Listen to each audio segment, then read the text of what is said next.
My fiance's best friend revealed my darkest secret on his birthday in front of his whole family, so I clapped back and gave her the meanest comment she'd ever hear. I have been involved with my fiance for about 7 years. We met in college and hit it off right away. He has been my rock since then. I am really close to him, and there is nothing I keep from him. When we were in 2 years of college, I mustered up the courage to tell him what I hadn't said to anyone else in my life. I was abused throughout my childhood by my stepfather. This was really hard for me, and I felt like I was going to have a panic attack. I thought he would feel disgusted and leave me, but he just hugged me and let me cry. I felt relieved and loved after so many years of feeling lonely. With his help, I started seeing a psychiatrist, and for once, I felt like my life had a purpose. He was my purpose. Last month he proposed, and I said yes. That was the happiest day of my life. My life was perfect. Well, almost perfect. He has a best friend. She was his childhood friend, and everyone seemed to want them together. Even his family wishes that they could be together since they know her family, and her mom was best friends with his mom. I never had a problem with her since I was secure with my relationship. I tried to make her my friend, but she seemed to have a problem with me. I never wanted to make a scene,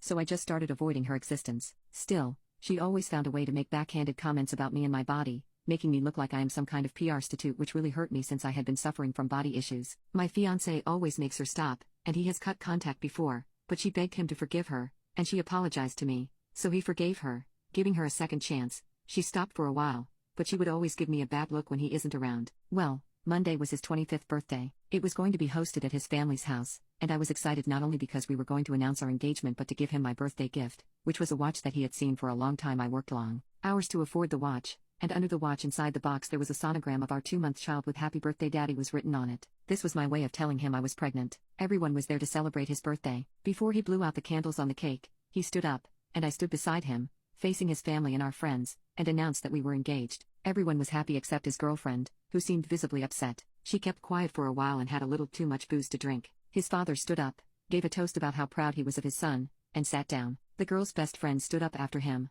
clearly drunk. She started talking about how he was such a good friend and how everyone thought that they would marry, and then turned towards me and said that she was better and at least she wasn't a slut who seduced her stepfather and slept with him for years. When those words came out of her mouth, I felt my world spinning around. I looked at my fiancé in shock. He was the only person who knew about this, and his betraying me hurt like hell. He shouted for his best friend to stop, but it's too late. I felt like all of the pain and hurt was pouring into my soul. I stood up, held my glass, and gave her a toast. I told her that she was right and that I at least have a body and soul that attracted men to me, unlike her, and that I understood why her mom deleted herself and that I would have done the same if I had a daughter like her. And I turned to my fiancé and wished him a happy 25th birthday, and then I quickly grabbed my gift and got out of there. He tried to follow me, but I quickly got in my car and left. He has been calling and banging on my door since then, but I still don't have the energy to meet him.